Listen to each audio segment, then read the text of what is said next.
So இன்றைக்கி கெமிஸ்ட்ரியில் fertiliser and pesticides, உரங்கள் மற்றும் பூச்சிக்கொல்லிகள். ஸோ இது ஒரு முக்கியமான டாபிக் சயின்ஸில், கெமிஸ்ட்ரியில். ஸோ எக்ஸாமில் கேட்கக்கூடிய பிளேசஸ் நிறையா கொஷின்ஸ் ப்ரீவியஸ் இயரில் கேட்டிருக்காங்க. ஸோ கேர்ஃபுல்லாக உட்காந்து இந்த டாப்பிக்கை படிச்சுக்கங்க. ஸோ ஃபஸ்ட்டு பார்க்கலாம். இம்ப்ரூவ்மெண்ட் இன் ஃபுட் ரிசோர்ஸஸ் இருக்குது பார்த்தீங்களா, உணவு வளங்கள். அதில் என்ன முன்னேற்றங்கள், அதை பயன்படுத்தாதான் நம்ம இந்த உரங்களும் பூச்சிக்கொல்லிகளும் நம்ம பயன்படுத்த முடியும். ஸோ இது யாருக்காக செய்கிறோம்? இந்த உரங்களும் பூச்சிக்கொல்லியும் யாருக்காக செய்கிறோங்க? பாப்புலேஷன், சரி, மக்கள் தொகை தான். ஸோ மக்கள் தொகை அதிகமாக நம்ம ப்ரொடக்ஷனும் அதிகப்படுத்தணும், நம்மளுடைய உற்பத்தியும் அதிகப்படுத்தணும். அதுக்காக தான் செய்கிறோம். சரி, இந்த உற்பத்தி எவ்வளோ அதிகமாக இருக்குது, அதாவது இந்த பாப்புலேஷன்ஸ் எவ்வளோ அதிகமாக இருக்குது? So 8.1 billion as a Tuesday November 28, 2023 according to the most recent United Nations estimates. அதாவது யுனைடெட் நேஷன்ஸ் இருக்காங்க இல்லையா, அவங்க ஐக்கிய நாடுகள் சமீபத்தில் ஒரு தரவு விட்டுருக்காங்களாமா. நவம்பர் 28, 2023 8.1 பில்லியன் இருந்திருக்காங்க. ஸோ 810 கோடிங்க, 810 கோடி இல்லையா? அப்படி தான் 8.1 பில்லியங்கிறது உலக அளவில் இருக்கக்கூடிய மக்கள் தொகை. சரி, இப்படியே போயிட்டே இருந்துச்சுன்னா என்ன ஆகுங்க? உணவு டிஸ்ட்ரிபியூட் பண்ணுறோம் இல்லையா, அந்த சப்ளை ஆஃப் ஃபுட் இல்லையா, அது பயங்கர ப்ரெஷராக நம்மளுக்கு பயங்கர அழுத்தத்தை கொடுக்கும். எப்போ அந்த உணவு இந்த மக்களுக்கெல்லாம் நம்ம கொடுக்கணும் அப்படிங்கிற மாதிரி. ஸோ ப்ரொடக்ஷன் அதிகப்படுத்தணும் இல்லையா, அதுதான் முக்கிய நோக்கம். அப்போது ப்ரொடக்ஷன் இன்க்ரீஸ் பண்ணணும், அல்லது கல்டிவேஷன், பிளான்ட்டுடைய கல்டிவேஷன்ஸ் பண்ணணும் அப்படின்னா, ஈல்டு இன்க்ரீஸ் பண்ணணும் அப்படின்னா நமக்கு என்னங்க, சாகுபடி செய்யக்கூடிய பரப்பளவு எப்படி இருக்குது? சுருங்கிட்டே போயிட்டுருக்குது. நிறையா அர்பனைசேஷன் ஆகிட்டுருக்குது இல்லைங்களா? நிறையா பில்டிங் கட்டி வீடு, பங்களா, இது மாதிரி போயிட்டு தான் இருக்குது. அதாவது நகரமயமாதல் அதிகமாக இருக்கிறதுனால இப்போது இந்த விவசாய நிலங்கள் எங்கே இருக்குதுன்னு தேடுற அளவுக்கு நம்ம போயிட்டுருக்கோம். அதனால தான் அவங்க சொல்கிறாங்க இது மாதிரி இருக்குது, என்ன அப்படி செய்கிறது. ஸோ டிமாண்டு போயிட்டே இருக்குது. இப்போ விவசாயம் மற்றும் கால்நடை வளர்ப்பு இருக்குது பார்த்தீங்களா, இப்போதைக்கு ரொம்ப டிமாண்டில் போயிட்டுருக்குது. அதனால் என்ன ஆகும்? Demand for food by increasing the food produce for agriculture and animal farmings போயிட்டே இருக்குது. ஸோ இப்படி உணவு பற்றாக்குறை போயிட்டே இருந்துச்சுன்னு வச்சுக்கங்களேன், நமக்கு என்ன ஆகும்? சாப்பாடு கிடைக்காம போகிறதுக்கு சான்ஸ் அதிகமாக இருக்குது.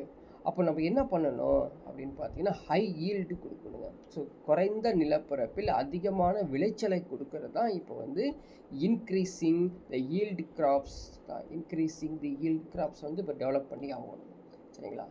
அதே போல் என்ன பண்ணுறோம் அப்படின்னு பார்த்தீங்கன்னா, நிலங்கள் பார்த்தீங்களா, அது பயிரிடக்கூடிய நிலங்களாக மாற்றணும்.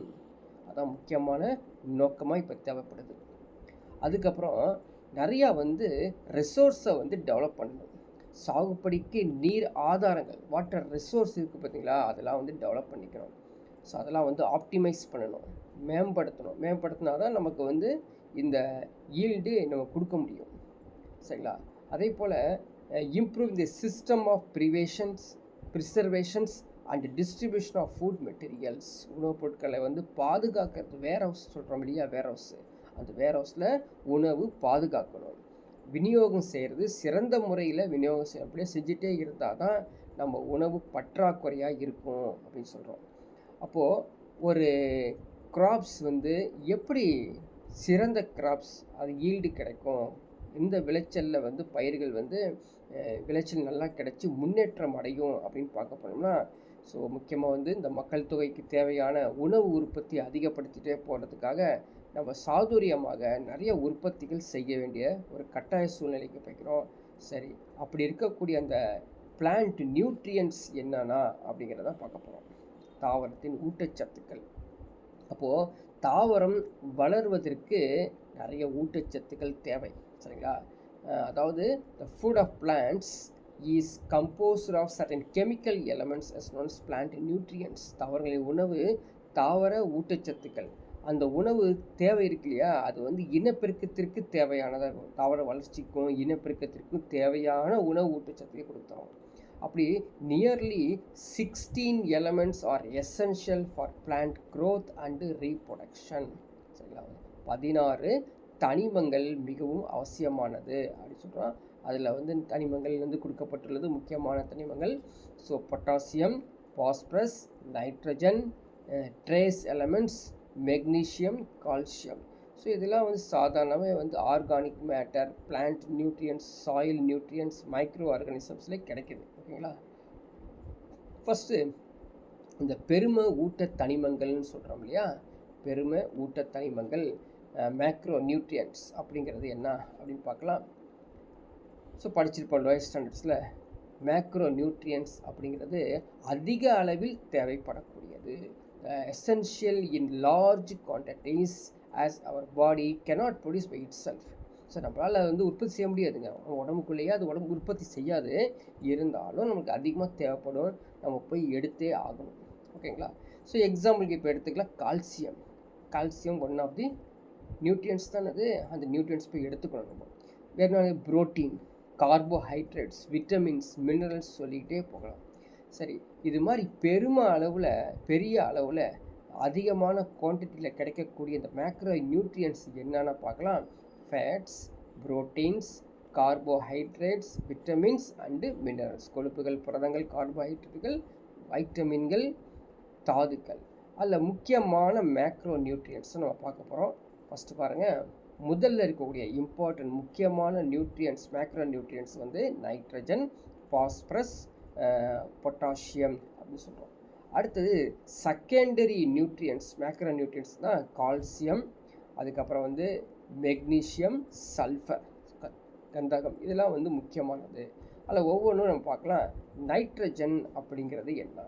ஸோ நைட்ரஜன் வெரி வெரி இம்பார்ட்டன்ட்ங்க, இட் இஸ் நெசசரி. எங்கே கிடைக்குது? இங்கே கிடைக்குதுங்க. ஸோ கொஞ்சம் வந்து கண்ணை மூடிட்டு நம்ம திங்க் பண்ணி பார்த்தோம்னா 70% அப்ராக்சிமேட்லி 70% எங்கே இருக்குதுங்க? இங்கே இருக்குது. சாதாரணமாக நம்ம வந்து இந்த வளிமண்டலத்திலே கிடைக்குது, அட்மாஸ்பியர்லேயே இந்த 70% கிட்டே இருக்குதுங்க நைட்ரஜன் தான் அதிகமாக கிடைக்கக்கூடியது. சரிங்களா. அதுக்கப்புறம் தான் ஆக்சிஜன். ஓகேவா, ஆக்சிஜன் அதிகமாக கிடைக்குது, அதனால தான் நம்ம வந்து ப்ரீத் பண்ணுறோம் அப்படின்னு கிடையாது. 70% தான் அதிகமாக கிடைக்குது. அதனால தான் நம்மளுக்கு வந்து இந்த ப்ரோட்டீன் சத்துலாம் கிடைக்குது. சரிங்களா. சரி, the main constituent of chlorophyll that maintains a balance of the process of photosynthesize. இந்த எலமெண்ட், இந்த நைட்ரஜன் தான் ஒளிச்சேர்க்கைக்கு மிகவும் பயன்படக்கூடியது, அதுவும் குளோரோஃபில் பராமரிக்கிறதுக்கு பயன்படுத்தக்கூடியது. இதனால தான் நம்ம நைட்ரஜன் உரங்கள், நைட்ரஜன் ஃபெர்டிலைசர்ஸ் அதிகமாக பயன்படுத்துகிறோம், அதை உற்பத்தி செய்கிறோம், அந்த தரத்தையும் நம்ம மேம்படுத்திக்கிட்டே வரோம். சரிங்களா. ஸோ எக்ஸாம்பிளுக்கு ஒன்று எடுத்தோம், urea is another popular source of nitrogen. So சரிங்களா, இதோடைய மாலிகுலர் ஃபார்முலாலாம் ஞாபகம் இருக்குமா உங்களுக்கு தெரியுமா? NH2 CO NH2 தான் யூரியாவுடைய molecular formula. NH2 CO NH2 அப்படிங்கிறது. இப்போ நைட்ரஜன் கண்டென்ட் இருக்குது பார்த்தீங்களா, நைட்ரஜன் கண்டென்ட்டு இதுதான் வந்து யூரியா. ஸோ நைட்ரஜன் மற்றொரு பிரபலமான ஒரு ஆதாரம் அப்படின்னு தெரிஞ்சுக்கிறோம். நெக்ஸ்ட் ஒன்று பாருங்கள், பாஸ்பரஸ் நைட்ரஜனுக்கு அடுத்தது பாஸ்பரஸ் தான். ஸோ பாஸ்பரஸ் பொறுத்த வரைக்கும் ஒரு எஃபெக்டிவ் பாஸ்பரஸ் கண்டென்ட் கண்டிப்பாக ஃபெர்டிலைசருக்கும் தேவைப்படுது, பிளான்ட்டுக்கும் தேவைப்படுது. சரிங்களா. இந்த பாஸ்பரஸ் உள்ளடக்கம் உள்ள உரமிடு முறைகள், மண்ணின் பண்புகள், பயிர் விகாரம், இது எல்லாமே சேர்த்து பொறுத்து தான் நம்ம வந்து உற்பத்தியை சொல்ல முடியும். அதாவது ஃபெர்டிலைசருடைய எஃபிஷியன்சியை, உரத்தின் செயல்திறன் சொல்லணும் அப்படின்னா அந்த பாஸ்பரஸ் உள்ளடங்கு தான். So potash soluble in water. So the main effort is producing this nutrient from the ore involves some purification steps-லாம் நீங்கள் செஞ்சு தான் இதை எடுக்க முடியும். சரி, பாஸ்பரஸ் ஃபெர்டிலைசர்ஸ் என்ன, எதுக்காக இப்போ பாஸ்பரஸ் முக்கியமானது? நைட்ரஜன் தேவைப்படுது, அது ஓகே. பாஸ்பரஸ் என்ன அப்படின்னு பார்த்தீங்கன்னா, the growth of roots of the plant, செடிகளின் வேர் வளர்ச்சிக்கு நன்மை பெறக்கூடியது இந்த phosphorus fertilizers. The phosphate fertilizers are super ஃபாஸ்பேட்னு சொல்லி நம்ம வந்து சாதாரணமாக வந்து ஃபெர்டிலைசர் கடையில் வந்து கிடைக்குது. சூப்பர் பாஸ்பேட் இதை பயன்படுத்தி நம்ம வந்து உரத்துக்கு பயன்படுத்துகிறோம். சரிங்களா? ஸோ இதோட மாலிகுலர் ஃபார்மில் சூப்பர் பாஸ்பேட்டை நீங்கள் தெரிஞ்சு வச்சுக்கணும். நெட்டில் சர்ச் பண்ணிங்கன்னா வந்துடும். பொட்டாசியம் இதுவும் வந்து அது most popular phosphate contain minerals are refers collectively phosphate rock. சரிங்களா? இந்த மினரல்ஸு என்ன பண்ணுறாங்க, water soluble phosphate salts by treatment with sulphuric and phosphoric ஆசிடை பயன்படுத்திங்கன்னா இது என்ன பண்ணுறது, mineral is converted into water soluble சால்ட்டாக மாறிடும். ஓகேங்களா? அடுத்தது இந்த மைக்ரோ நியூட்ரியன்ஸ் இருக்காங்க பார்த்தீங்களா, இது வரைக்கும் பார்த்தோம் மேக்ரோ நியூட்ரியன்ஸ், இப்போ பார்க்குறது மைக்ரோ நியூட்ரியன்ஸ். இந்த மைக்ரோ நியூட்ரியன்ஸ் என்ன பண்ணுதுங்க அப்படின்னு பார்த்தீங்கன்னா, தாவரத்துக்கு ஊட்டச்சத்து கொடுக்குது. ஓகே, அது ஒன்றும் பிரச்சனை இல்லை. ஆனால் சேதம் அடைந்த செல்கள் மற்றும் திசுகளை சரி செய்வதற்கு இந்த மைக்ரோ நியூட்ரியன்ஸ் வந்து பயன்படுது. பாக்டீரியா, வைரஸ், இந்த ஃபங்கஸ்ன்னு சொல்கிற பூஞ்சைகள், இந்த நோய்கள்லாம் உண்டாக்கும் கிருமிகளை எதிர்த்து போராடக்கூடிய ஊட்டச்சத்து அப்படின்னு பார்த்தீங்கன்னா இந்த நுண் ஊட்டச்சத்துக்கள் மைக்ரோ நியூட்ரியன்ஸ் அப்படின்னு சொல்லுவோம். சரி, இந்த மைக்ரோ நியூட்ரியன்ஸ் என்னன்னா அப்படின்னு பாருங்கள், calcium, iron, vitamins, iron, so already சொல்லிட்டோம், மினரல்ஸ், விட்டமின் சி, சரிங்களா, காப்பர், அதே மாதிரி மேக்னஸு, மாலிப்டினம், ஜிங்க்கு, போரான்ஸ். இந்த கலெக்டிவ் மைக்ரோ நியூட்ரியன்ஸை நீங்கள் மனப்பாடம் பண்ணி வச்சுக்கணும். சரி, இப்போ உரங்கள் போய் பார்க்கலாம், எப்படி தயாரிக்கிறாங்க உரங்கள், என்னென்ன எதை தான் உரங்கள்னு சொல்கிறோம் அப்படின்னு பார்க்கலாம். ஸோ ஃபெர்டிலைசர்ஸ் என்னது, அது ஒரு கெமிக்கல் காம்பவுண்ட்ஸ். அது ஒரு கெமிக்கல் காம்பவுண்ட்ஸ், சாதாரண ஒரு ரசாயன கலவை தான் அது. சரிங்களா? ரசாயன கலவை. இதில் வந்து பார்த்திங்கன்னா எது இந்த தாவரத்துக்கு அதிகமாக பயன்படக்கூடியது. இதான் வந்து நமக்கு வந்து micro and macro nutrients growth பண்ணுறதுக்கு முக்கியமாக தேவைப்படக்கூடிய இந்த உரங்கள். சரி, என்னென்ன எக்ஸாம்பிள்ஸ் உரங்கள் எல்லாத்துக்கும் தெரிஞ்சிருக்கும். நம்ம NPK, nitrogen potash, nitrogen phosphorus potassium உரங்கள் என்பிகே அப்படின்னு கேள்விப்பட்டிருப்போம். இது இல்லாமல் ammonium nitrate, calcium phosphate, urea, இதெல்லாம் வந்து முக்கியமான தாவரங்களுக்கு பயன்படுத்தக்கூடிய உரங்கள். இந்த உரங்களுடைய வகைகள் அப்படின்னு கொஞ்சம் போய் பார்த்தோம்னா, ஃபெர்டிலைசர்ஸ் பொறுத்த வரைக்கும் நம்ம வந்து ஒரு 3 வகையாக பிரிச்சுட்ருக்கோம். சரிங்களா? ஒன்று வந்து ஆர்கானிக் மென்யூர்ஸ், அதாவது natural fertilisers, chemical fertiliser or synthetic fertiliser, bio fertilisers. சரிங்களா? இந்த ஆர்கானிக் மேன்யூர்ஸ் சொல்கிற முடியாது, நேச்சுரல் ஃபெர்டிலைசர்ஸ், கரிம உரங்கள் அல்லது இயற்கை உரங்கள் அப்படிங்கிறது என்னென்ன குறிக்கும் அப்படின்னு பாருங்கள். இது வந்து ஃபுல் அண்ட் ஃபுல் கம்போஸ்ட். சரிங்களா? ஃபுல் அண்ட் ஃபுல் வந்து அந்த அந்த இயற்கையாகவே உருவாக்கக்கூடிய கம்போஸ்ட் மூலமாகவும், கிரீன் மேன்யூர்ஸ், வெர்மி கம்போஸ்ட் இதன் மூலமாக தயாரிக்கப்படுகிறது. கெமிக்கல் ஃபெர்டிலைசர்ஸ்ன்னு தெரியும், டேரெக்டாக வந்து கெமிக்கல்ஸ் மூலமாக காம்ப்ளெக்ஸ் ஃபெர்டிலைசர்ஸ்லாம் யூஸ் பண்ணுறோம். உயிரி உரங்கள், உயிரி உரங்கள் நேரடியாக உயிரிகள் மூலமாக தயாரிக்கணும். சாதாரணமாக பார்த்திங்கன்னா இந்த இலைகள்லாம் வந்து மண்ணில் போட்டு அதை வந்து பதப்படுத்தி சிதைக்கப்பட்டு உருவாக்கக்கூடிய உயிர் உரங்கள் அப்படின்னு சொல்கிறோம். சரி, இப்போது இந்த ஆர்கானிக் மேன்யூர்ஸ்ன்னு படித்தோம் இல்லையா, இயற்கை உரங்கள், அது பார்த்திங்கன்னா இந்த bulky organic manures, concentrated organic மேன்யூர்ஸை நம்ம பிரிக்க முடியும். இப்போது பல்கில் வந்து பார்த்திங்கன்னா இந்த நைட் காம்போஸ்ட், நைட் சாயில்ஸ், இந்த sewage, sludge, sheep and goat manure, poultry manure, pig manures, அதாவது எங்களுடைய கழிவுகள், அது ஆடு மாடு கழிவுகள். சரிங்களா? அதே போல் வந்து பவுல்ட்ரி மேன்யூர்ஸ் இருக்கக்கூடிய கழிவுகள் எல்லாத்தையும் போட்டு உருவாக்கக்கூடியதான் இந்த பல்கி ஆர்கானிக் மேன்யூர்ஸ். கிரீன் மேன்யூர்ஸ் நம்மளுக்கு தெரியும். ஸோ அதாவது இந்த செடிகள், கொடிகள், மரங்கள்லாம் அதை பொறுத்து உருவாக்கக்கூடியது. அதே மாதிரி கான்சன்ட்ரேட்டட் அப்படிங்கிறது பிளான்ட் ஆரிஜின்லேருந்து அனிமல் ஆரிஜின்லேருந்து விலங்குகள் மூலமாக. So meat, bone, fish meal, blood meal, bone meal இதன் மூலமாக உருவாக்கக்கூடியது. பிளான்ட் ஆரிஜின் எடுத்துக்கிட்டிங்கன்னா எடிபிள், நான் எடிபிள், அதாவது சாப்பிடக்கூடியது, சாப்பிட்றதுக்கு உகந்தாக இருக்கக்கூடியது. இப்போ காட்டன் சீட் ஆயில்லாம் நம்ம குடிக்க மாட்டோம். அதாவது பேர் என்னது, எண்ணெயை வந்து நம்ம சாப்பிட மாட்டோம். காட்டன் சீட் எண்ணெயை சாப்பிடுவோமா? அதே மாதிரி வேப்பெண்ணெயை சாப்பிடுவோமா? கடுகு எண்ணெய் நம்ம ஊரில் சாப்பிட்றதில்ல. ஆனால் வந்து பெங்கால் சைடில் வந்து இந்த மஸ்டர்ட் ஆயில் ஃபேமஸ்ஸு. அவங்க எல்லாத்துக்கும் மஸ்டர்ட் ஆயில் பயன்படுத்துவாங்க. அங்கெல்லாம் எடிபிள் ஆயிலாக மஸ்டர்ட் ஆயில் இருக்குது. பட் கேஸ்டர் ஆயில் நம்ம எங்கே யூஸ் பண்ணுறோம்? விளக்கெண்ணெய் நம்ம பயன்படுத்த முடியாது. அது மாதிரி சாப்பிட முடியாத எண்ணெய்கள் தான் நான் எடிபிள் அப்படின்னு சொல்லுவோம். ஸோ எடிபிள் அப்படிங்கிறது கிரவுண்ட்நட்டு, சன்ஃப்ளவரு, சாஃப்ளர், சோயாபீன், சீசம்னா என்னது? சீசமம் அப்படின்னு கொடுத்துருவேன். ஸோ சீசமம் அப்படிங்கிறது வந்து சாதாரண இந்த நல்லெண்ணெய் சொல்கிறோம் இல்லைங்களா, அதுதான் சீசம் ஆயில் அப்படின்னு சொல்லுவாங்க. அடுத்தது இப்போ கரிம இயற்கை உரங்கள் அப்படிங்களா, அந்த உரங்கள் வந்து சாதாரணமாக ஆர்கானிக் சப்ஸ்டன்ஸ் மூலமாக டீகம்போஸ் பண்ணி பயன்படுத்த போகிறோம். ஸோ அனிமல் வேஸ்ட்டை பயன்படுத்தி, பிளான்ட்டோடைய வேஸ்ட்டை பயன்படுத்தி உருவாக்குறாங்க. எஃப்ஐஎம்னு சொல்லக்கூடிய ஃபார்ம் யார்ட் மென்யூர், மக்கிய எரு, அதாவது இந்த எக்ஸ்கிரீட்டான்னு சொல்கிறோம் இல்லையா, டங்க், அது அனிமலுடைய டங்க்கு. அது நீங்கள் நிறைய இடத்துல பார்த்துருக்கோம். நம்ம செப்டி டேங்கில் இருக்கக்கூடிய நிறைஞ்சி போச்சு அப்படின்னா அதை சக் பண்ணிவிட்டு எடுத்துகிட்டு போயிடுவாங்க. எடுத்துகிட்டு போய் என்ன பண்ணுறாங்க, அவங்க வந்து ஒரு ஓப்பன் பிளேஸில், யாருமே மக்கள் நடமாடாத ஓப்பன் பிளேஸில் வந்து இதை கொட்டிடுவாங்க. கொட்டிங்கன்னா ஸ்மெல் வரதான் செய்யும். ஒரு 6 months, 3 to 6 months R 1 year வரைக்கும் அப்படியே அங்கே கொட்டிக்கிட்டே வருவாங்க. சிறிது நாள் அந்த 1 yearக்கு அப்புறம் பார்த்தீங்கன்னா அந்த இடத்துல நாற்றமே அடிக்காது. அங்கே வந்து ஒரு எருவாக மாறிடுவாங்க. சரிங்களா, ஒரு வக்கிய ஃபார்ம் யார்டு மென்யூர்ஸாக மாறிடும்.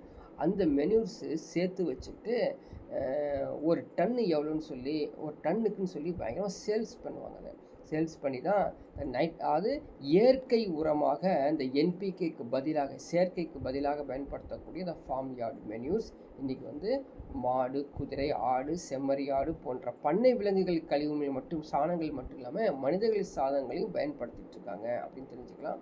சரி, கம்போஸ்ட் அப்படிங்கிறதுனா தொழு உரம் அப்படி. இது என்னது? சாதாரணமாக இந்த எர்த்வார்ம்ஸ் இருக்காங்க இல்லையா, to speed up the process of decomposition plant and animal waste is called vermicompost. அது மண்புழு உரம் அப்படின்னு சொல்லுவாங்க. ஸோ மண்புழுக்களை செலுத்தி அந்த உரத்தை சீக்கிரமாக speed up the process of decomposition பண்ணுவாங்க. அதுதான் வந்து தொழு உரம் அப்படின்னு சொல்லுவாங்க. பசுந்தாள் உரம் அப்படின்னு கேள்விப்பட்டிருக்கேன், க்ரீன் மேன்யூர்ஸ். ஸோ ஒரு முக்கியமான ஒரு பிளான்ட், என்ன அந்த பிளான்ட் அப்படின்னு பார்த்தீங்கன்னா இந்த லெகுமினஸ் பிளான்ட் அப்படின்னு சொல்லுவாங்க. ஸோ அதாவது பீன்ஸ்லாம் இல்லை, கொத்து பீன்ஸ்னு சொல்லுவாங்க இல்லையா, அந்த மரங்கள் அதிகமாக வளர்ப்பாங்க. சில வயல்கள்லாம் வந்து பார்த்திங்கன்னா இந்த லெகுமினஸ் பிளான்ட்டை வந்து சாதாரணமாக வளர்த்து விட்ருவாங்க. இது ஏன் வளர்க்குறாங்கன்னு தெரியுங்களா? நைட்ரஜன் ஃபிக்சேஷன் நடக்கும். அதாவது அங்கே இருக்கக்கூடிய மண்ணில் நைட்ரஜனை நிலைநிறுத்தும். சரிங்களா, நைட்ரஜன் மட்டுமல்ல, நைட்ரஜனை அதிகமாக நிலைநிறுத்தும், அதில் பாஸ்பரஸும் நிலைநிறுத்தும். சரிங்களா, நைட்ரஜன் எப்படி நிலைநிறுத்துது அப்படின்னா, இந்த வளிமண்டலத்தில் இருக்கக்கூடிய 70% நைட்ரஜனை இந்த லெகுமினஸ் பிளான்ட் அப்படியே உறிஞ்சி மண்ணுக்கு கொடுத்து அங்கே வந்து நைட்ரஜனை நிலைநிறுத்துவதால் அங்கே வந்து பார்த்திங்கன்னா நைட்ரஜனும் பாஸ்பரஸும் மண் வளத்துக்கு மிகவும் தேவைப்படுறதுனால இந்த க்ரீன் மேன்யூர்ஸ் சொல்லக்கூடிய பசுந்தாள் உரம் வந்து இங்கே பயன்படுத்தப்படுகிறது. ஸோ இது தெரியும் நமக்கு. ரசாயனம் மற்றும் செயற்கை உரங்கள் சொல்லவே தேவையில்லை. அதிகமாக இன்றைக்கி வந்து மிகவும் வேகமாக வளர்ந்து வரக்கூடிய உர வகையிலே வந்து இந்த கெமிக்கல் சிந்தட்டிக்கு ஃபெர்டிலைசர்ஸ் தான். இன்னொரு ஃபெர்டிலைசருக்கு ஸ்ட்ரைட் ஃபெர்டிலைசர்ஸ் நேராக பயன்படுத்துகிறாங்க. நம்ம யூரியாவை டைரெக்டாக யூஸ் பண்ணுறது, சூப்பர் பாஸ்பேட்டை பயன்படுத்துறது, எம்ஓபியை யூஸ் பண்ணுறது, இது மாதிரி நிறையா வகையில் வந்து ஸ்ட்ரைட் ஃபெர்டிலைசர்ஸை வந்து பயன்படுத்துகிறாங்க. சரி, அது எல்லாமே நேச்சுரல்ஸ், ஆர்டிஃபிஷியல் சப்ஸ்டன்ஸ்லாம் பயன்படுத்தி உரங்கள்லாம் தயாரிக்கிறாங்க.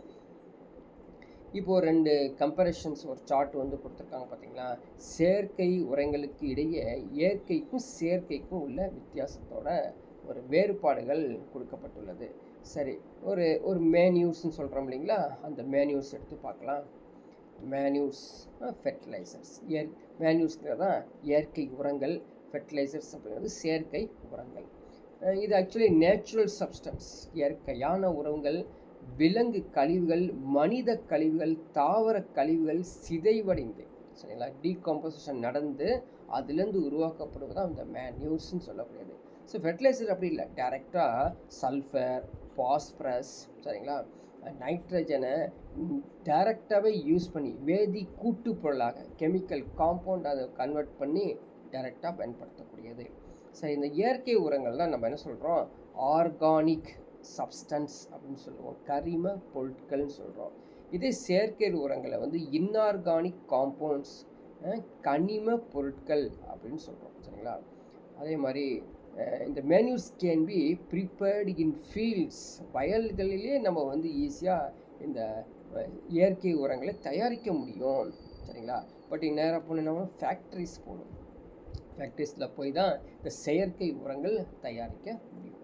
So manures contains all nutrients but in small quantities, குறைந்த அளவு தான் அந்த ஊட்டச்சத்து இருக்கும். பட் எல்லா ஊட்டச்சத்தும் இருக்கும், பட் குறைந்த அளவு இருக்கும். ஆனால் ஃபேக்ட்ரிஸில் தயாரிக்கக்கூடிய இந்த செயற்கை உரங்களில் என்ன சொல்கிறாங்க, அதிக அளவில் பயன்படுத்துவாங்க. அதனால் வந்து வேகமாக வளர்ச்சி அடைகிற மாதிரி தெரியும். ஆனால் மண் வளம் குன்றுங்க, மண் வளம் வந்து அதுக்கு பிரச்சனை ஆகிடும். ஓகேங்களா.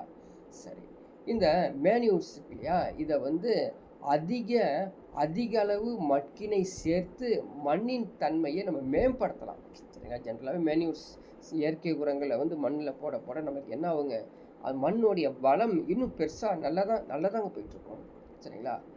இதே போல் வந்து ஃபெர்டிலைசர்ஸ் நம்ம எடுத்துக்கிட்டோன்னு வச்சுங்களேன், அது வந்து நீங்கள் போட என்ன ஆகுங்க, பிரச்சனையே கொடுக்கும். மண்ணின் வளம் மட்குக்கு சேர்ப்பதில்லை, சரியான லெவலில் சேராது. இப்போ எக்ஸாம்பிளுக்கு நம்ம மண்ணை பற்றி சொல்கிற மாதிரி நம்ம உடம்பையும் கொஞ்சம் திங்க் பண்ணி பாருங்களேன். நம்மளுக்கு வந்து கால்சியம் தேவைப்படுது அப்படின்னா நேரடியாக கால்சியம் டேப்லெட்டை சாப்பிட்லாம், ஓகேங்களா, அது ஓகே. பட் நம்மளுக்கு வந்து இயற்கையான கால்சியம் இருந்தால் நேரடியாக நம்ம உடம்புல ஒட்டும், பார்த்தீங்களா. அதே போல் தான் மண்ணுக்கும் இயற்கையாக அந்த மண்ணுக்கு வந்து வளங்கள் போய் சேரணும் அப்படின்னா இயற்கை உரங்கள் மூலமாக தான் கிடைக்கும். பட் என்ன, இயற்கை உரங்கள் நீரில் குறைந்த அளவு கரையும் தன்மை உடையது, எளிதில் உறிஞ்சப்படுவதில்லை. அதான் முக்கியமானது, சரிங்களா. அது வந்து என்னங்க, தண்ணியில் வந்து கொஞ்சம் தான் கரையும். ஜென்ரலி ஆர்கானிக் காம்பவுண்ட்ஸ் எல்லாமே வந்து நீரில் குறைந்த அளவு தான் கரையும்.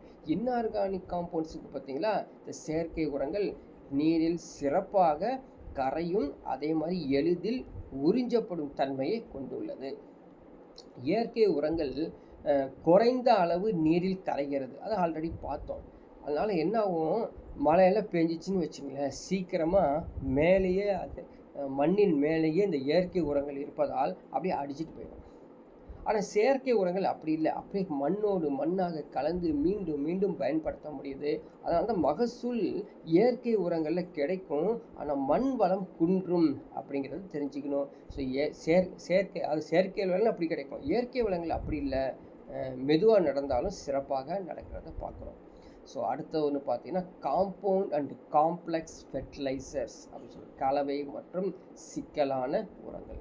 என்ன சொல்கிறாங்க, ஒன்றுக்கு மேற்பட்ட, so more then one, the primary and major nutrients elements, முக்கியமான ஊட்டச்சத்து தனிமங்கள்லாம் சேர்த்து ரசாயன வேதியினங்களை சேர்த்து உருவாக்கப்படக்கூடியதான் இந்த காம்பவுண்ட் அண்ட் காம்ப்ளெக்ஸ் ஃபெர்டிலைசர்ஸ். அப்படி இருக்கக்கூடிய எக்ஸாம்பிள்ஸ் என்ன அப்படின்னு பார்க்குறாங்க. ஸோ டை அமோனியம் பாஸ்பேட், டிஏபின்னு சொல்லுவாங்க, டை அமோனியம் பாஸ்பேட். அதுக்கப்புறம் பார்த்தீங்கன்னா சுபல்லா அப்படின்னு சொல்லி மார்க்கெட்டில் வரக்கூடிய அடுத்த ஒரு ஃபெர்டிலைசர்ஸ். அடுத்த மோனோ அமோனியம் பாஸ்பேட், இதெல்லாம் வந்து இதனுடைய எக்ஸாம்பிள்ஸ் ஆஃப் என்னங்க, காம்பவுண்ட் காம்ப்ளெக்ஸ் ஃபெர்டிலைசர்ஸ். இன்னும் பார்த்தீங்கன்னா மிக்சடு ஃபெர்டிலைசர்ஸ் அப்படின்ட்டு இருக்குது. மிக்சடு ஃபெர்டிலைசர்ஸ், அதாவது ஃபெர்டிலைசர்ஸ் மிக்சர்ஸ், கலப்பு உரங்கள். இதில் என்னென்னா 2 அல்லது அதற்கு மேற்பட்ட உரங்களை வந்து ஒன்று சேர்த்தாங்கன்னா அது மிக்சடு ஃபெர்டிலைசர்ஸ் அப்படின்னு சொல்கிறோம், சரிங்களா. அப்படி இருக்கக்கூடிய மிக்சடு ஃபெர்டிலைசர்ஸ் என்னன்னா பாருங்கள், என்பிகேவை எப்படி பிரிச்சிருக்காங்க பாருங்கள், 10-5-5, அது நைட்ரஜன் வந்து 10 ரேஷியோ, பாஸ்பரஸ் வந்து 5 ரேஷியோ, பொட்டாசியம் வந்து 5 ரேஷியோ. அதே மாதிரி 20-20-0, 20-10 இது மாதிரி பிரித்தாங்கன்னா இது வந்து மிக்சடு ஃபெர்டிலைசர்ஸ் அப்படின்னு சொல்கிறோம். அடுத்து பாருங்கள், சாயில் அமெண்ட்மெண்ட்ஸ்ன்னு சொல்கிறோம், மண் வள அதிகரிப்பு காரணிகள் என்ன. ஸோ மண் எப்படி ஜென்ரலாக அமிலத்தன்மையாக இருக்கலாம், சரிங்களா, அசிடிட்டியாக இருக்கலாம், காரத்தன்மையாக இருக்கலாம், அல்கலிட்டியாக இருக்கலாம். இல்லாட்டி மண்ணில் ஏதாவது சிக்கல் தன்மை சரி செய்ய பயன்படுத்தப்படும் எந்த ஒரு பொருளும் மண் வள அதிகரிப்பு காரணிகள். சாயில் அமெண்ட்மெண்ட்ஸ்னால் என்ன அர்த்தம்? த அசிடிட்டி, அல்கனிட்டி அதாவது ப்ராப்ளமேட்டிக்கை சால்வ் பண்ணக்கூடிய அந்த அந்த அந்த காரணியை சொல்கிறோம்ல, அந்த மெட்டீரியலை தான் நம்ம வந்து சாயில் அமெண்ட்மெண்ட்ஸ் சொல்கிறோம். இப்போ எக்ஸாம்பிளுக்கு எடுத்துக்கிட்டால் ஜிப்சம், லைம் சுண்ணாம்பு, அயன் பைரைட்ஸ், இரும்பு பைரைட்ஸ், இது மாதிரி சொல்லிக்கிட்டே போகலாம் எக்ஸட்ரா. லைம் ஸ்டோன் எதுக்கு பயன்படுது? It is used to correct acidic soil. Generally limestone என்னது? ஒரு காரத்தன்மை வாய்ந்தது. அமிலத்தன்மை உடைய மண் வளத்தை சரி செய்வதற்கு சுண்ணாம்பை பயன்படுத்துகிறாங்க.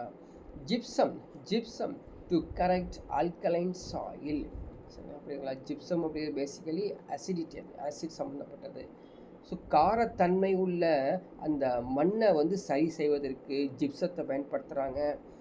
அமிலத்தன்மை உள்ள மண்ணுக்கு வந்து சரி பண்ணுறதுக்கு சுண்ணாம்பை பயன்படுத்துகிறாங்க அப்படிங்கிறதும் நம்ம புரிஞ்சுக்கணும்.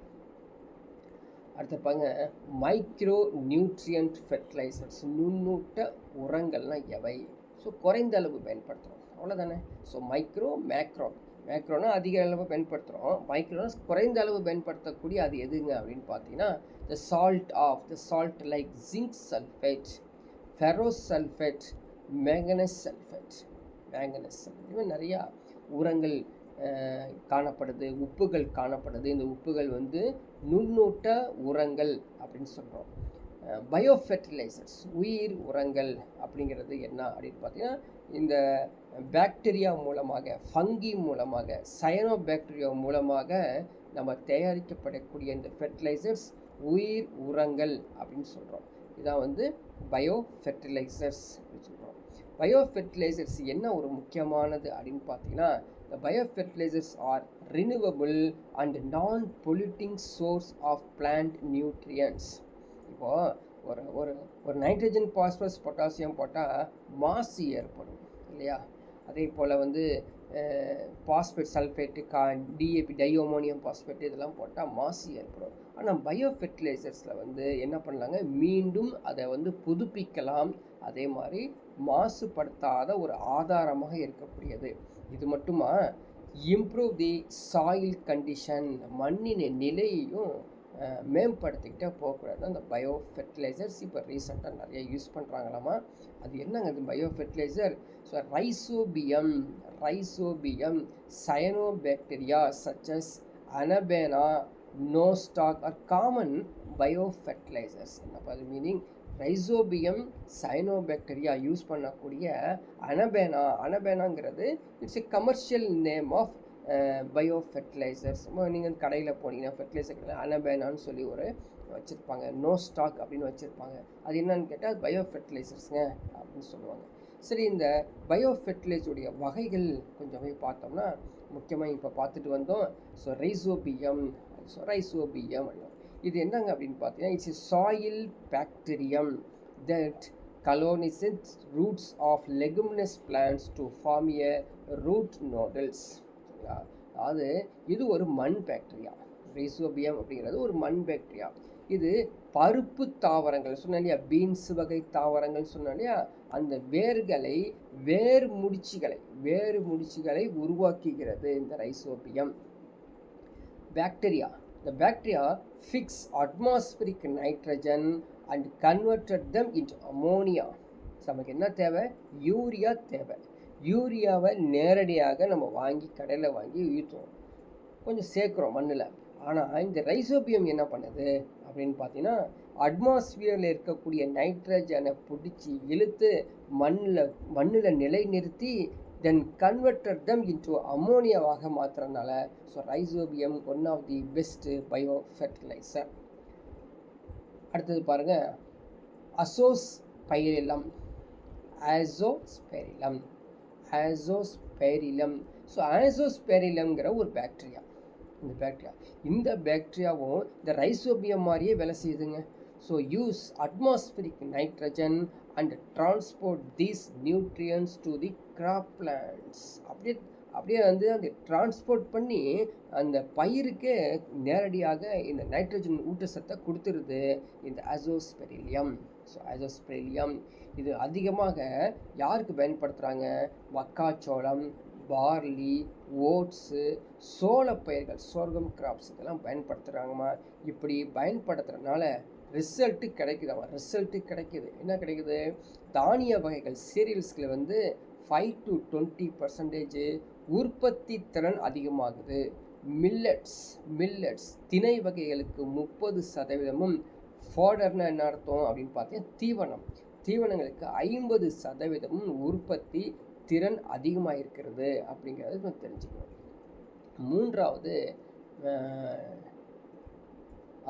மூன்றாவது என்ன ஃபெர்டிலைசர்ஸ்? அது பயோ ஃபெர்டிலைசர்ஸ்.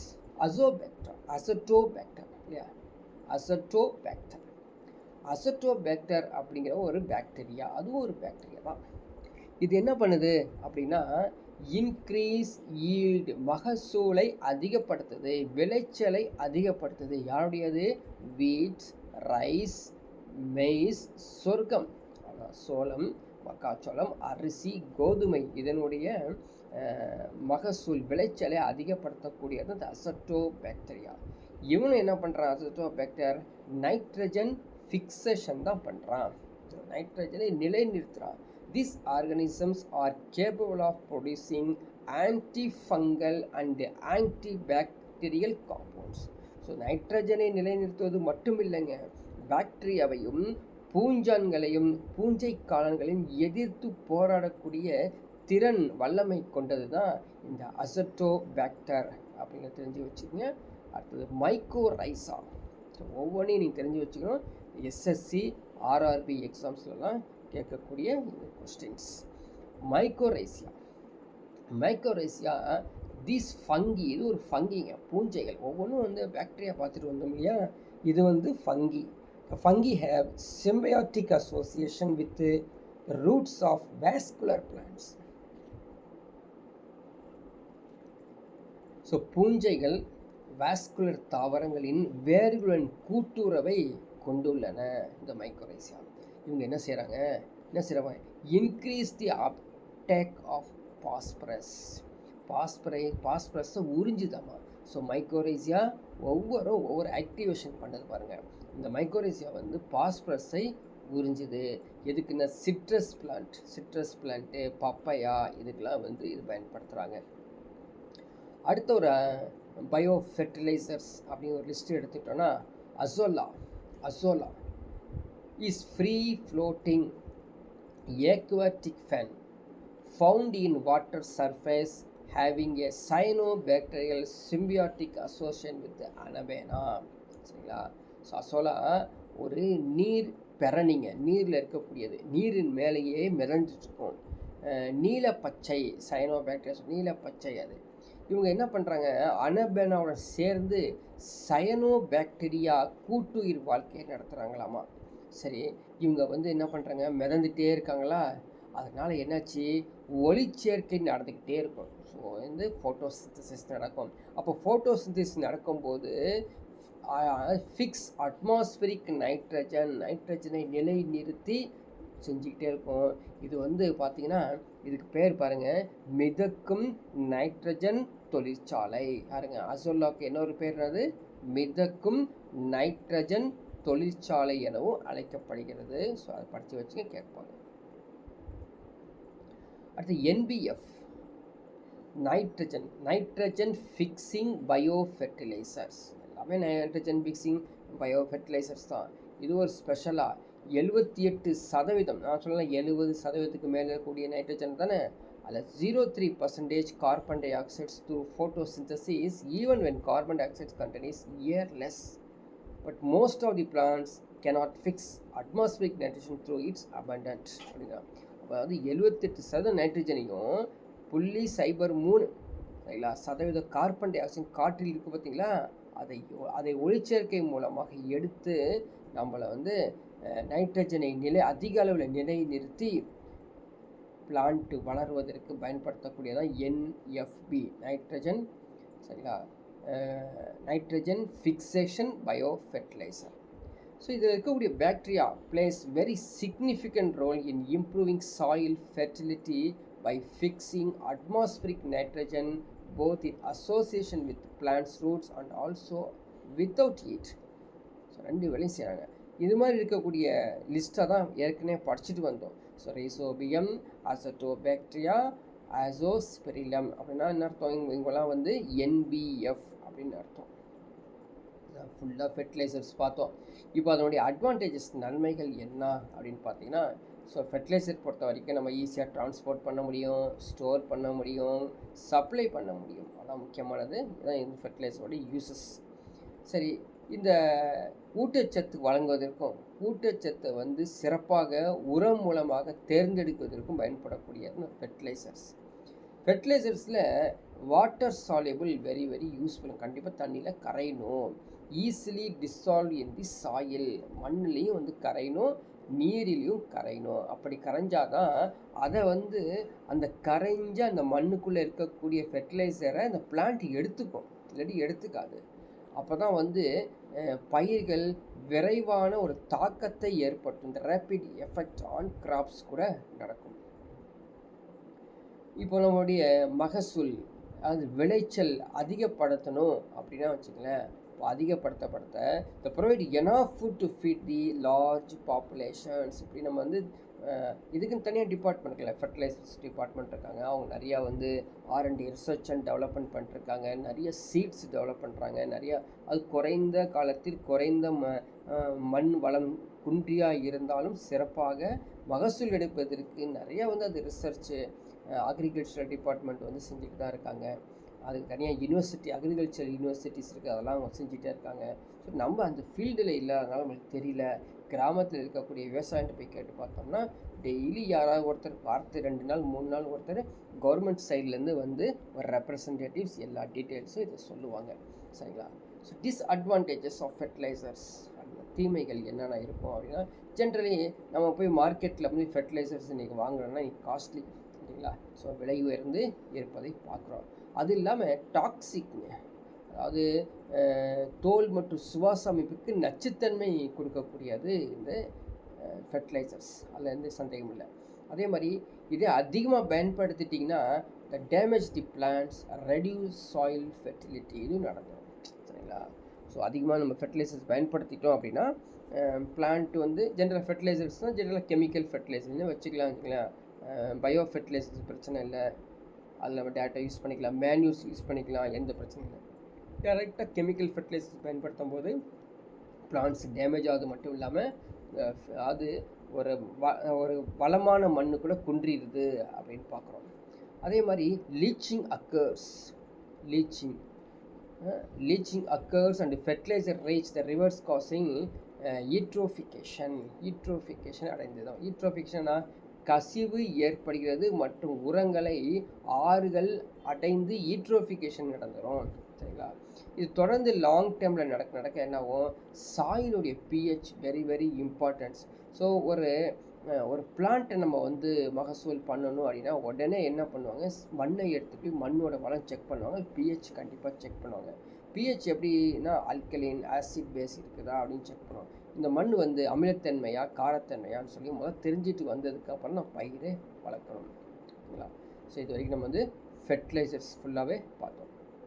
நெக்ஸ்ட் தான் பூச்சிக்கொல்லிகள், பெஸ்டிசைட்ஸ். இது ஒரு பக்கம் நம்ம வந்து மகசூல் விளைச்சலை அதிகப்படுத்துறதுக்காக உரங்களை பயன்படுத்திட்டு வரோம். இன்னொரு பக்கம் வந்து எந்த ஒரு நோயும் வராமல் பாதுகாப்பதற்காக பூச்சிக்கொல்லிகளை பயன்படுத்திட்டு வரோம். இந்த பூச்சிக்கொல்லிகள் கூட கெமிக்கல், அது இயற்கையும் இருக்குது, செயற்கையாகவும் இருக்குது. சரிங்களா? சில பூச்சிகள் அவங்களே வந்து பூச்சிக்கொல்லிகளாகவே மாறிடுவாங்க. சில பாக்டீரியாக்கள், சில பூஞ்சைகளும் அதே போல் இருக்குது. சரி, பூச்சிகள், அடுத்தது விலங்கு தோற்றம், இது எல்லாமே வந்து பார்த்திங்கன்னா பயிர்களை மற்றும் பயிர் பொருட்களை வந்து சேதப்படுத்துகிறது அப்படின்னு தெரியும். சரிங்களா? அதனால் அவங்கள வந்து கண்ட்ரோல் பண்ணுறதுக்காக அக்ரிகல்ச்சரல் பெஸ்ட் பயன்படுத்தணும். விவசாய பூச்சிகளை கட்டுப்படுத்த பயன்படுத்தக்கூடிய இந்த பெஸ்டிசைட்ஸ் பூச்சிக்கொல்லிகள் என்னென்னா அப்படின்னு பார்ப்போம். ஜென்ரலி இந்த பூச்சிக்கொல்லிகள் இருக்காங்க பார்த்தீங்களா, அவங்க வந்து to kill insects insecticide, to help to வீட்ஸை வந்து கொன்னிச்சட்ட ஹெர்பிசைடு. பூச்சிகளை கொன்றால் அது வந்து இன்செக்டிசைடு. அதே வீட்ஸ் அவங்கள கொன்னாங்கன்னா வந்து ஹெர்பிசைட்ஸ். ரோடன்ஸ் எலிகளை கொண்டா ரொடன்டிசைடு. ஃபங்கியை கொண்டாங்கன்னா ஃபங்கிசைட்ஸ். சரிங்களா, இது மாதிரி சொல்லிக்கிட்டே போகிறாங்க. அதாவது பூச்சிக்கொல்லிகள், களைக்கொல்லிகள், கொறித்துண்ணி கொல்லிகள், எலி கொல்லிகள், பூஞ்சை கொல்லிகள், காளான் கொல்லிகள், இப்படியே சொல்லிட்டு போகக்கூடியதான். இதான் வகைகளே நம்ம தெரிஞ்சுக்கலாம். முக்கியமான 4 வகைகள் கொடுத்துருக்கோம் பாருங்கள். இன்செக்டிசைடு பூச்சிக்கொல்லிகள், ஃபங்கிசைடு சரிங்களா, பூஞ்சை கொல்லிகள், ரொடன்டிசைடு அப்படிங்கிறது வந்து எலி கொல்லிகள், வீடிசைடு வீடிசைடு வந்து களைக்கொல்லிகள். 4 வகையாக இருக்குது. சரி, பூச்சிக்கொல்லிகள் யாவை? இது பூச்சிகளை கொல்லி கூட டிடிடி ஃபேமஸ் ஆனது. Dichlorodiphenyltrichloroethane. Dichlorodiphenyltrichloroethane. So DDT is ஃபேமஸ்டு பூச்சிக்கொல்லி. பட் அது இந்த வேர்ல்டு அவங்க பேன் பண்ணியிருக்காங்க. டிடிடி யூஸ் பண்ணக்கூடாது அப்படின்னு சொல்லி பேன் பண்ணியிருக்காங்க. அதுக்கு மாற்று நிறையா கொடுத்துருக்காங்க. சரிங்களா, இதை பயன்படுத்தக்கூடாது. இதை பயன்படுத்தா எலி செத்துருங்க, அங்கே இருக்க ஏதாவது விலங்குகள் செத்துரும். ஸோ ஜென்ரலி பூச்சிக்கொல்லிகள் பயன்படுத்தும் பொழுது எதுவுமே அதிகமாக சாவக்கூடாது. செத்தால் அது மனிதருக்கு பாதிக்கும். அப்போது ஏதோ ஒரு பூச்சிக்கொல்லிகள், எலிகள், விலங்குகள் செத்தோம்னா அதுவே தான் மனிதருக்கும் பாதிக்கும். சரிங்களா, இந்த பூச்சிக்கொல்லிகள் என்ன அந்த டிடிடி அப்படின்னு பார்த்தீங்கன்னா, தண்ணியில் கரைஞ்சி ஒரு பக்கத்துலேருந்து இன்னொரு பக்கம் போகும்.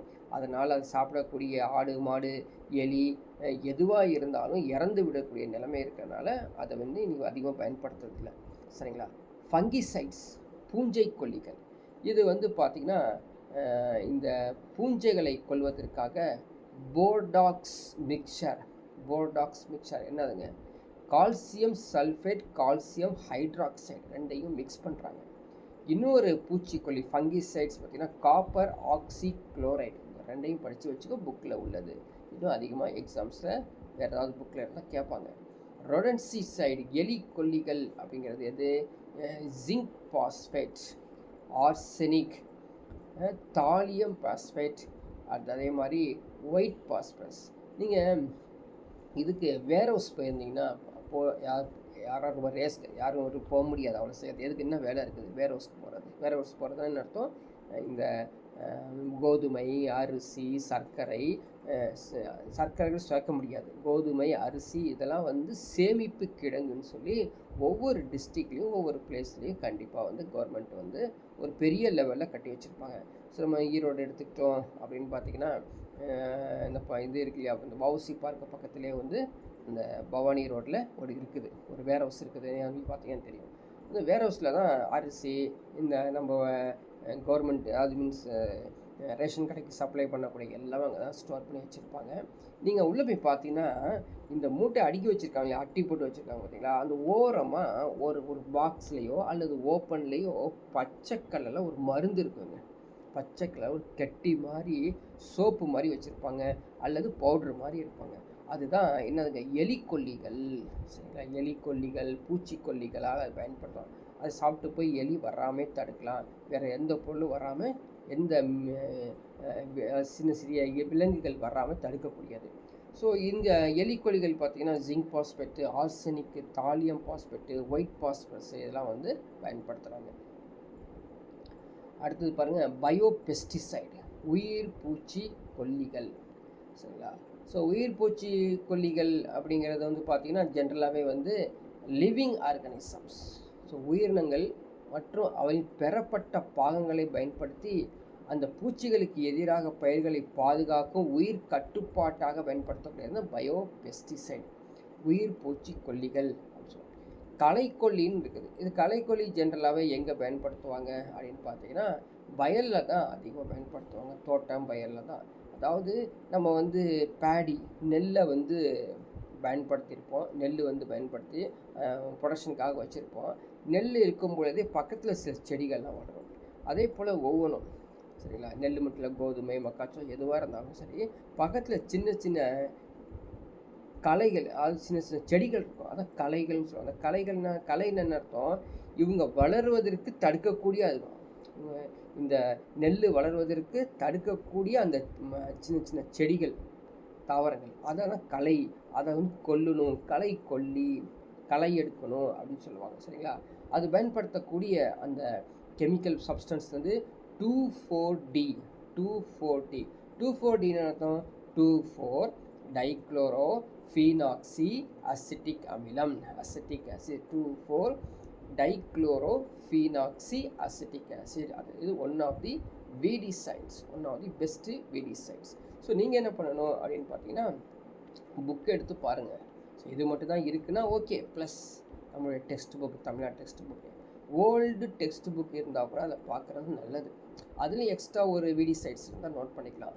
என்சிஆர்டி புக்லேயும் எடுத்துக்கணும். என்சிஆர்டி புக்லேயும் எடுத்து இந்த வீடிசைட்ஸ் எக்ஸ்ட்ரா இருக்கான்னு போகிறேன். ஏன்னா எஸ்எஸ்சி ஆர்ஆர்பி அப்படின்னா சென்ட்ரல் கவர்மெண்ட் எக்ஸாமினேஷன்ஸ், அதனால் என்சிஆர்டிலேருந்து டச் பண்ணாங்கன்னா அங்கே ஏதாவது எக்ஸ்ட்ரா வீடிசைட்ஸ் இருந்தால் அதை நோட் பண்ணிக்கணும். So not only weedicide, bio pesticide, அதே மாதிரி வந்து பார்த்திங்கன்னா என்னென்ன பெஸ்டிசைட்ஸ், என்னென்ன உரங்கள் எல்லாமே வந்து கம்பேரிட்டிவாக நீங்கள் ஸ்டடி பண்ணிக்கணும். இப்போ வந்து நம்ம ப்ரீவியஸ் இயர் கொஷின்ஸ் பக்கம் வந்திருக்கிறோம். So previous year questions, so எப்படி கேட்டிருக்கான் பாருங்கள் அந்த கொஸ்டின்ஸ் எக்ஸாமில் அப்படிங்கிறது தான் இங்கே பார்க்கணும். So which one of the following also called as Sindri fertilizers? Sindri fertilizers, Sindri உரம்னா என்ன? புக்கிலே கிடையாது இல்லையா? Ammonium phosphate. So previous year question எடுத்து பார்க்கும்போது அவன் எந்த ஏரியாவில் எப்படி டச் பண்ணி எக்ஸாமில் கேட்குறான் அப்படிங்கிறத நம்ம வந்து பின்னாடி ப்ரீவியஸ் இயர் கொஸ்டின்ஸ் எடுத்து பார்க்க சொல்கிறோம். ஓகேங்களா? அடுத்த கொஸ்டின் பாருங்கள். இந்த எக்ஸ்பென்ஷன் ஆஃப் டிடிடி இப்போ படிச்சுட்டு வந்தோம். Dichlorodiphenyltrichloroethane. Expansion of DDT அப்படின்னு கேட்டு வச்சுன்னா ஸோ ஈஸியான நேரடியான கேள்வி. அடுத்த கேள்வி பாருங்கள். இந்த insecticide that act as nerve poison, நரம்பு நஞ்சாக செயல்படக்கூடிய பூச்சிக்கொல்லி எதுனா? மாலத்தையான். ஸோ மாலத்தையான், பேரத்தையான் ரெண்டு இருக்குது. மாலத்தையான், பேரத்தையான் எங்கே பயன்படுத்துகிறோம் தெரியுமா? மாலத்தையான், பேரத்தையான். ஸோ நீங்கள் பார்த்தீங்கன்னா தெரியும், வீட்டில் நீங்கள் வந்து கொசுவர்த்தியாக பயன்படுத்துகிறீங்க. இப்போ நீங்கள் வந்து ஒரு கொசுவர்த்தி வச்சுருக்கீங்கன்னா அந்த பாக்ஸ்க்குள்ளே என்ன கெமிக்கல் பயன்படுத்தியிருக்கான்னு சொல்லி போட்டிருப்பான். எடுத்து பாருங்கள், மேலத்தியான், பேரத்தியான் போட்டிருப்பான். அதே போல் இந்த லிக்விடேட்டர், இந்த குட் நைட்னு சொல்கிற ஆல் அவுட்ஸ் லிக்விடேட்டர்லாம் இருக்குது பார்த்தீங்களா? அதுலேயும் வந்து ரொம்ப மிக சிறிய எழுத்துக்கள் எழுதியிருப்பான். நீங்கள் வந்து லென்ஸ் வச்சு தான் அதை பார்க்கணும். லென்ஸ் வச்சு பார்த்து ரொம்ப க்ளோஸாக பார்த்தீங்கன்னா மேலத்தியான், பேரத்தியான் அப்படின்னு போட்டிருப்பான். இதான் பயன்படுத்தணும். ஸோ மேலத்தியான், பேரத்தியான் போட்டிருப்பான். ரைட், ஓகேங்களா? இப்போ பூச்சிக்கொல்லி தானே, அது இன்செக்டிசைட் தானே, அங்கே இருக்கிற கொசுவை சாகடிக்க தானே. ஆனால் நம்ம வச்சுருக்கக்கூடிய அந்த லிக்விடேட்டர் இருக்குது பார்த்தீங்களா? அந்த லிக்விடேட்டர் மெஷின் மேலேயே யார் உட்காந்துருப்பான்? கொசு வந்து உட்காந்துருக்கும். சாகவே சாகாது. பார்த்துருப்பேன். கொசு அதிகமாக இருக்கிற வீட்டில் இந்த இது இந்த குட் நைட்டில் சொல்கிறோம் இல்லையா, அதுக்குள்ளே வந்து பார்த்திங்கன்னா மேலே கொசு உட்காந்துருக்கும். ஆனால் கொசு துரத்துறதுக்கான, கொசு சாகடிக்க தானே வச்சுருந்தோம். ஆனால் அது மேலேயே, அந்த மிஷின் மேலேயே உட்காந்துருக்கு பாரு. ஆன் பண்ணி வச்சுட்டு எண்ணத்தை கொடுத்தாங்க அப்படின்னு சொல்கிறோம் பார்த்தீங்களா? இதுதான் மேலத்தியான், பேரத்தியான். மேலத்தியான், பேரத்தியானுடைய வேலை என்ன தெரியுமா? கொசுவை மயக்க நிலையில் உருவாக்கும். சாகடிக்காதுங்க, சாகக்கூடாது. கொசு செத்தால் நம்ம மனுஷனும் செத்துருவான். நான் சொல்கிறேன் பாருங்கள், எந்த ஒரு உயிரினத்தை சாகக்கூடிய அந்த பூச்சிக்கொல்லி அது மனிதனையும் சாகடிக்கும். அதனால் மலத்தியன், பாரத்தியன் என்ன பண்ணுமா? மயக்கமான நிலை உருவாக்கும். மயக்கமான நிலையை உருவாக்கும். அதுக்கு கொசுக்கு இது ஒரு இங்கே வந்தாலே மயக்கம் வர மாதிரி இருக்குன்னு சொல்லி கொசு ஓடிடும். அவ்வளோதான். அது வந்து கொசு கொல்லி கிடையாது, பூச்சி கொல்லி கிடையாது, துரத்துறது அப்படின்னு அர்த்தம். இப்போ நமக்கு என்னங்குது, நம்ம போய் பக்கத்தில் இந்த லிக்விடேட்டர் பக்கத்தில் மூச்சு முட்டி போய் பார்த்தீங்கன்னு வச்சிங்களேன், கொஞ்ச நேரம் மோந்திங்கன்னா அப்படியே வாமிட் வர மாதிரி இருக்கும். அதான் மேலத்தியான், பேரத்தியானுடைய வேலை. புரியுதுங்களா? ஸோ நீங்கள் வந்து ஃப்ரீயாக இருக்கும்போது அந்த பூச்சிக்கொல்லி அந்த வச்சுக்கூடிய லிக்விடேட்டரை எடுத்து ஓப்பன் பண்ணி அந்த சைடில் எழுதியிருப்பாங்க. ஸோ சின்ன லெட்டர்ஸில் எடுத்து பாருங்கள், மேலத்தியான், பேரத்தியான்னு போட்டிருக்கோம். So among the following which is nitrogenous fertilizers? அடுத்த கொஷின் ஈஸியாக சொல்லலாம் இல்லையா? யூரியா தானே, NH2 CO NH2 இதான் வந்து நைட்ரோஜினியஸ் ஃபெர்டிலைசர்ஸ் அப்படிங்கிறது ஈஸியாக சொல்ல முடியும்.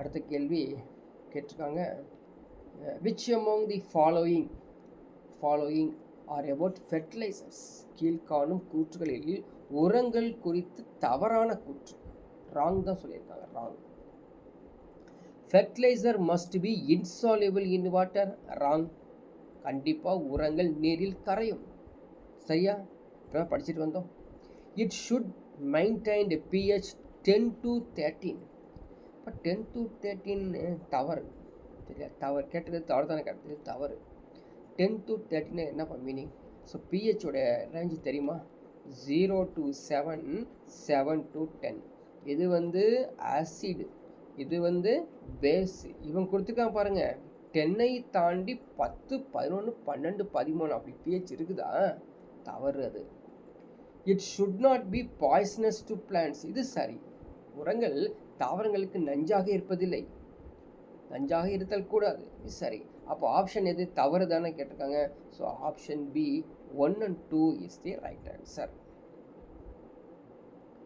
ஸோ நெக்ஸ்ட் ஒரு கொஸ்டின் பாருங்கள் this is a desiccant herbicide desiccant herbicide ஈர முறிஞ்சி களைக்கொல்லி ஸோ நீங்கள் வந்து பேசிக்கலி கெமிஸ்ட்ரி படிச்சிருந்தா அல்லது லேபில் எங்கேயாவது ஒர்க் பண்ணியிருந்தா அல்லது நீங்கள் படித்த லேபில் அதாவது இப்போ ஃபார் எக்ஸாம்பிள் நீங்கள் சயின்ஸு பேக்ரவுண்டு இருந்து ஒரு சப்ஜெக்ட் ஒரு செமஸ்டரில் ஒரு சப்ஜெக்ட் கெமிஸ்ட்ரியாக இருந்தால் லேபுக்கு கூப்பிட்டு போவாங்க அங்கே பார்த்தீங்கன்னா டெசிகண்ட் அப்படின்னு சொல்லி ஒன்று இருக்கும் டெசிகண்ட்டுங்கிறது இப்படி இருக்குங்க ஜென்ரலி ஒரு பாத்திரம் மாதிரி இருக்கும் சரிங்களா இப்படி இருக்கும் அதை கூட அழிச்சு கரெக்டாக எழுதலாம் பாத்திரங்கிறது எப்படி இருக்கு பாருங்கள் ஸோ அதாவது இது மேல் வளைவாட்டம் இருக்கும் அதுக்கு மேலே இது மூடியில் இப்படி இருக்கும் அதுக்கப்புறம் இப்படி வளைஞ்சி ஒரு பாட்டில் மாதிரி இருக்குங்க அது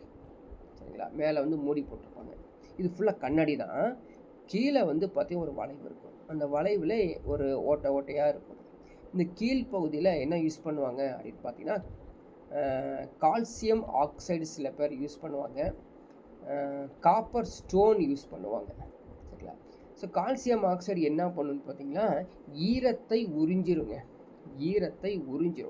சரிங்களா அப்போ ஈரத்தை உறிஞ்சி அந்த ஈரத்தை உரிவதுக்காக தான் அந்த பொருளை கொண்டு போய் அந்த டெசிகேட்டில் வச்சு டெசிகேட்டர்னு சொல்லுவாங்க டெசிகேட்டில் வச்சுட்டா ஈரத்தை உறிஞ்சிடும் அதே போல் தான் டேஸ் இஸ் எ டெசிகண்ட்னா ஈரத்தை உறிஞ்சக்கூடிய அந்த களைக்கொல்லி எது ஹெர்பிசைட் எது அப்படின்னு கேட்டிருக்காங்க ஸோ ஆன்சர் இஸ் ஆர்செனிக் அமிலம் அப்படிங்கிறது தான் ஈரத்தை உறிஞ்சக்கூடிய முக்கியமான ஒரு பொருள் பாருங்கள் மேட்ச் தி ஃபாலோயிங் கேட்டிருக்காங்க இங்கே வந்து இந்த பக்கத்து வந்து மினரல்ஸ் கொடுத்துருக்காங்க தனிமங்கள் கொடுத்துருக்காங்க ரோல் அதோடைய பணிகள் கொடுத்துருக்காங்க ஃபஸ்ட்டு மாலிப்டினம் ஸோ மாலிப்டினம் எதுக்கு பயன்படுத்தாமல் இப்போ எங்கள் கோடே கொடுத்துட்டாங்க நைட்ரோஜினஸ் மாலிப்டினம் நைட்ரோஜினஸ் ஜிங்க்குன்னு எடுத்துகிட்டா ஆக்சின் தான் ஜிங்க் மெக்னீஷியம் அப்படிங்கிறது இது வந்து எக்ஸாம்பிள் ஆல்ரெடி கேட்ட கொஷின்ஸு எது மெக்னீஷியம் அப்படிங்கிறது அது பச்சையத்திற்கு பயன்படுத்தக்கூடிய தனிமம் எது அப்படின்னா மெக்னீஷியம் சரி நல்லா வச்சுக்கோ பச்சையத்திற்கு குளோரோஃபில் அது ஒளி சேர்க்கை நடக்கும்போது பயன்படக்கூடிய தனிமம் எது அப்படின்னு கேட்டு வச்சுருக்கோம் so magnesium is the very very important படிச்சுக்கோ சல்ஃபர் ஸோ அது வந்து மெத்தியோனைன் சல்ஃபர் எப்படி மெத்தியோனைன் ஞாபகம் வச்சுருக்குது தையோன் இருக்குது பாருங்கள் இந்த இடத்துல தையோன் இருந்தாலே அது சல்ஃபரை குறிக்கும் கெமிஸ்ட்ரியில் தையோன் இருந்தால் சல்ஃபரை குறிக்கும் ஸோ மெத்தையோனின் வந்து சல்ஃபர் அங்கே சல்ஃபர் இருக்குது மீத்தேன் அதில் சல்ஃபர் இருந்தால் மெத்தியோனின் சும்மா ஞாபகம் வச்சுக்கோ இது மாதிரி தான் நீங்கள் வந்து கனெக்டிவாக அதை படித்து புரிஞ்சுக்கிட்டா எக்ஸாம்பிள் வேறு ஒரு கொஷின் வேறு மாதிரி லெவலில் கேட்கும் பொழுது சப்போஸ் சல்ஃபர் கேட்டிருப்பான்னு வச்சுக்கங்களேன் இதை கேட்டான் மாலிப்டினம் கேட்டான் இது ரெண்டும் நான் படித்து வச்சுருக்கேன்னா மீதி ரெண்டை நம்ம ஆப்ஷனை மேட்ச் பண்ணி ஆன்சர் கொடுத்துடலாமா இல்லையா ஸோ படிச்சிருந்தா மட்டும்தான் சும்மா வந்து படிக்கிறோங்கிற பேரில் படிக்காமல் இருந்தீங்கன்னா வராது ஸோ அடுத்த ஒரு கேள்வி பார்க்கலாம் choose highly selective rodenticide for rats among the sodium fluoroacetate alpha naphthyl urea norbormide thallium acetate இது எல்லாமே கலவராக இருக்கக்கூடிய எதுங்க அப்படின்னு கேட்குறான் ஸோ கண்டிப்பாக என்னதுங்க, சோடியம் ஃப்ளோரோ அசிட்டேட்டில் வராது. இது யூரியா வராது. இதாங்க norbormide. Norbormide is the right answer. சரிங்களா, நார்போரமைடு அது சோடியம் ஃப்ளோரோ அசிட்டேட், ஆல்ஃபா நைமெத்தில் யூரியா, நார்போரமைடு மற்றும் தாலியம் அசிட்டேட் ஆகியவற்றில் கொறித்துண்ணிகளாக எலிகளுக்கு பயன்படக்கூடியது நார்போரமைடு தான். அடுத்து which of the following compounds is used as a fertilizers. ஃபெர்டிலைசர்ஸ்க்கு பயன்படுத்தக்கூடிய சேர்மம் எது அப்படின்னா அம்மோனியம் ஆக்சைடு கிடையாது, அம்மோனியம் ஃப்ளோரைடும் கிடையாது, அம்மோனியம் புரோமைடும் கிடையாது. அப்படிங்களா, அம்மோனியம் குளோரைடு தான் பயன்படுத்துவாங்க. Ammonium chloride NH4Cl, ammonium chloride. Ammonium bromide பயன்படாது. ஆக்சைடு வேஸ்ட்டு, ஃப்ளூரைடும் வேஸ்ட்டு, பிளான்ட்டுக்கு தேவைப்படாது. The products obtained from coal tar கேள்விப்பட்டோம் இல்லையா, which is use to repel moth and other insect. என்னங்க சாதாரணமாக இந்த